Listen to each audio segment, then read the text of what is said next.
नमस्कार, मी सुवर्णा माटेगावकर. माझ्या यूट्यूब चॅनलवर तुम्हा सगळ्यांचं हार्दिक स्वागत.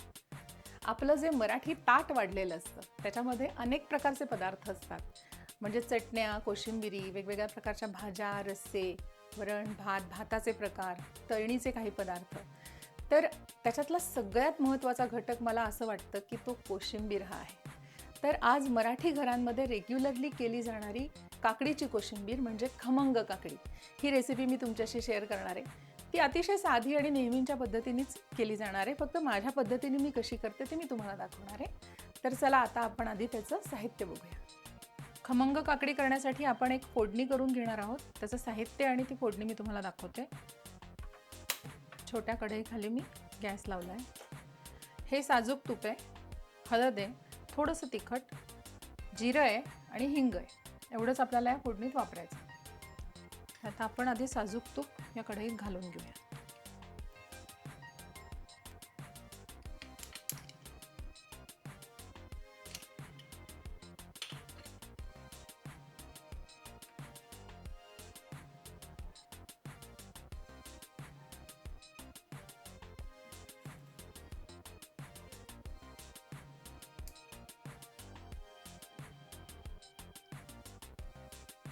खमंग काकडी वेगवेगळ्या प्रकाराने केली जाते. काही जण याच्यात हळद घालत नाहीत, काही गृहिणी तिखटही घालत नाही, पण मी दोन्ही थोडं थोडं घालते. त्याला एक छान रंग आणि स्वाद येतो त्याच्यामुळे. काही जण मोहरीसुद्धा घालतात, मी मोहरी घालत नाही याच्यात, फक्त तूप जिऱ्याची फोडणी करते. आता हे तापलेलं आहे, जिरं घालूया.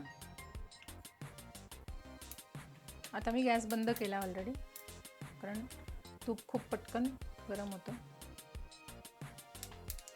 भरपूर जिरं घातलं आहे मी, ऑलमोस्ट 1 पाऊण चमचा घातला आहे. त्याच्यानंतर थोडंसं हिंग घातलं आहे, म्हणजे 1-2 चिमूट हिंग घातला आहे. अगदी थोडीशी चिमूटभर हळद घातली आहे आणि अगदी चिमूटभर तिखट घातलं. याला रंग छान येतो त्याने.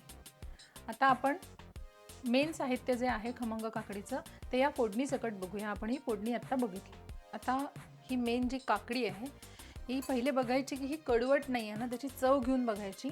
ती चोचवून घ्यायची. आमच्या लहानपणी आजी विळीवर काकडी चोचवणं हा एक वेगळा उद्योग असायचा घरामध्ये.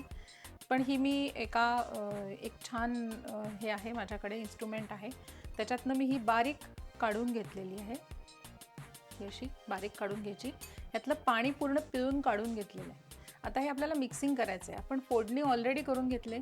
तूप, जिरं, हिंग, थोडंसं तिखट आणि थोडीशी हळद, अशी ही फोडणी तयार आहे. ही गरमच आहे, ही गरमसुद्धा घातलेली चालते, ही थंड करून करायची गरज नाही. आता ह्या चिरलेल्या काकडीमध्ये एक एक गोष्ट आपण मिक्स करूया. दाण्याचं कूट हे साधारण 2 चमचे मी घेतलं आहे. खोबरं ओलं हे पण 2 चमचे आहे. ओलं खोबरं मॅन्डेटरी आहे, हे लागतंच या खमंग काकडीमध्ये. ही अख्खी चिरलेली अगदी बारीक चिरलेली एकच मिरची आहे.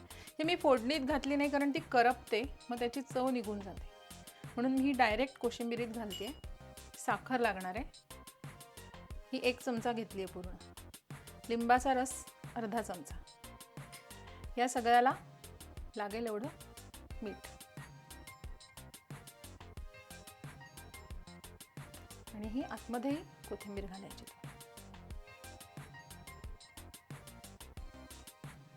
आता आधी हे थोडं सगळं मिक्स करून घेते.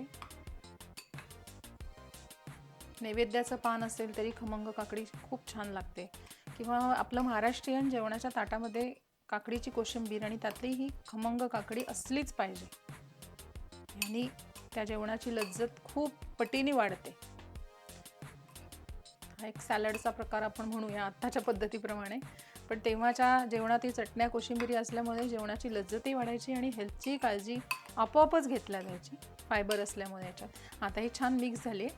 आता मी ही पूर्ण फोडणी याच्यात टाकते. ही गरमच टाकलेली आहे. वाह, तिचा इतका सुंदर खमंग सुवास येतोय.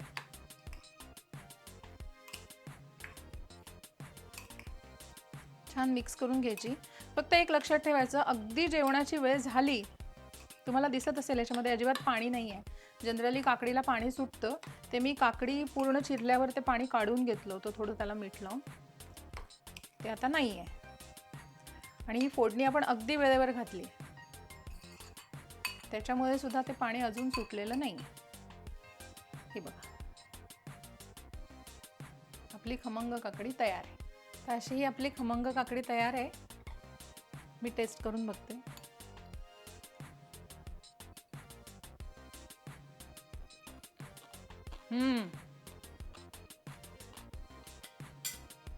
छान झाली आहे. बरोबर साखर, मीठ, लिंबू, दाण्याचं कूट, खोबरं, काकडी सगळ्याची मिक्स चव आहे. छान. नेहमी जशी आजी, मावशी, काकू, आत्या सगळेजण घरी करतात तशी ही चव आहे. माझ्या पद्धतीने दाखवली. खूप जण याला तेलाची फोडणी पण वापरतात, कोणी मोहरी पण टाकतात, पण मी माझ्या पद्धतीने आज दाखवली. तुम्ही ही नक्की घरी करून बघा. आणि तुम्हाला जर माझ्या रेसिपीज आवडत असतील तर माझ्या चॅनलला लाईक करा, शेअर करा आणि सबस्क्राईब करा. थँक्यू.